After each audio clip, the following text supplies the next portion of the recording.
এই মুহূর্তে রয়েছে, আপনারা জানেন যে হাটকৃষ্ণপুর ফরিদপুর জেলার মধ্যে একটি খাদ্য বান্ধব এলাকা।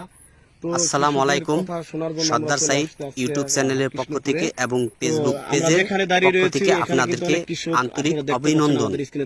প্রিয় দর্শক, আজকে আমরা এমন একটা গুরুত্বপূর্ণ বিষয় নিয়ে আপনাদেরকে দেখাতে যাচ্ছি যা কৃষি ভাইদের খুব বিপদজনক একটা বিস্তারিত। তো এখানে ক্ষতিগ্রস্ত হয়ে সদরপুর, হাটকৃষ্ণপুর, নিজগ্রাম এবং যৌথ মিলিত হয়ে গোস্বর গ্রাম, দুইটা গ্রামের লোক নিয়ে আজকে এই কৃষি ভাইরা বিপদজনক হয়ে সাংবাদিকের সামনে এসে দাঁড়ালেন। কারণ তাদের এই বিষয় নিয়ে একবারই আলেম চৌধুরী নামে একটি ব্যক্তি এসেছিলেন এবং টিওনো মহোদয়ের কাছে একটা দরখাস্ত দেন, কিন্তু কখনো এসেছিলেন এবং মহোদয় এদেরকে সুবিচারের ব্যবস্থা দেয়নি। জানি না কোন স্বার্থে তারা এই বিচার ব্যবস্থাকে বন্ধ রেখেছে। তবে আমার জনগণের কাছে এটাই প্রশ্ন, যদি বিচার ব্যবস্থা কৃষি ভাইদের জন্য বন্ধ হয়ে যায় তাহলে এরা কার কাছে গেলে বিচার পাবে? তো আমি এটাই বলবো, সদরপুর থানার আইন প্রশাসন এবং এসিলেন্ট টিওনো মহোদয়কে এই বিষয়টা পূর্ণাঙ্গভাবে আবার খতিয়ে দেখা হোক এবং এই কৃষিকে উৎসাহ দিয়ে তাদের আইন ব্যবস্থা কঠোরভাবে নিরাপত্তা হিসেবে পালন করে তাদের আশা পূর্ণ করবেন। এটাই আপনার কাছে আমার আশা এবং ব্যর্থতা হিসেবে আমি দেখতে চাই না। ধন্যবাদ। এটাকে আপনারা কি বলেন, যে এই যে এই সাইডে যে জায়গাটা আছে এটা কি বলেন? নাল। কাগজপত্রে তো নাল আছে না? আপনাদের মূলত দাবি কি যে এই নালটা পূর্ণ উদ্ধার হোক? সরকারি যে একটা খাল আছে, খাল সরকারি যে একটা খাল আছে, নকশা আছে, এই খালটা আমরা পুনরুদ্ধার চাই। সরকারি খাল সকলেই। এই জলবদ্ধতা কতদিন যাবত এই যে আমরা দেখতে পাচ্ছি?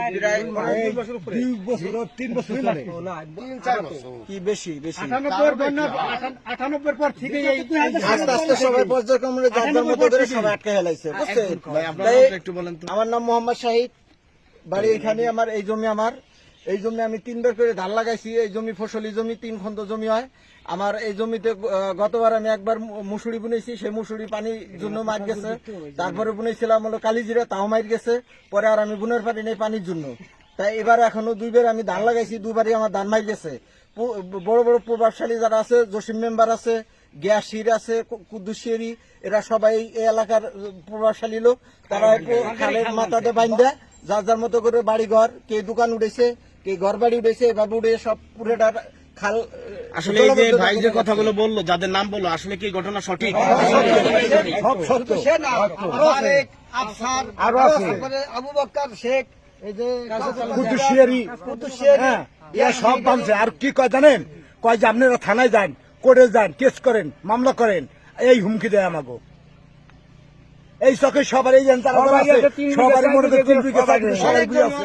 এই যে দেখবেন আছে 100 ফসল 100 দানকে বাইরে করবে না। খালটা পূর্ণ সংস্কার চাই আর কি।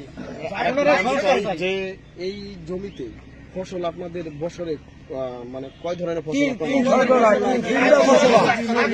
লাউ, চাষ করা যায়, বেগুন, তারপরে মুসুরি হয়, তারপরে গম হয়, তারপরে ধান হয়। আমাদের ফসল 12 মাস আমাদের এখানে 13টা ফসল হয়।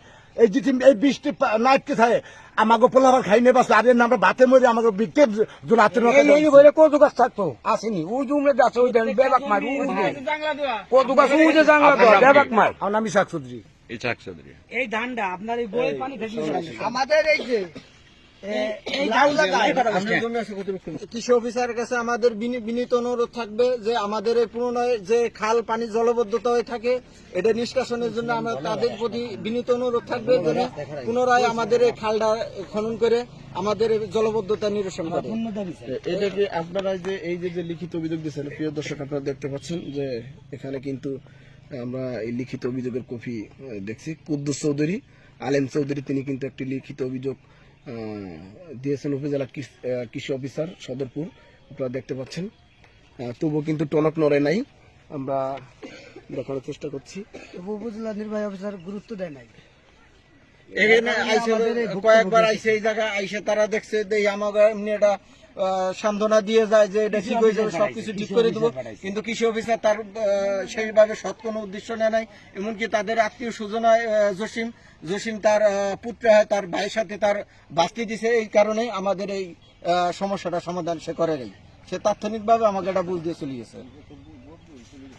প্রদর্শন আপনারা শুনছিলেন যে কৃষি অফিসারের বিরুদ্ধে কিন্তু আমরা অভিযোগ পাচ্ছি যে তারা এই লিখিত অভিযোগ পাওয়ার পরে কোনো কাজে আসেনি, তেমনটি কিন্তু আমাদেরকে বলছিল এই স্থানীয় লোকজন, কৃষকরা।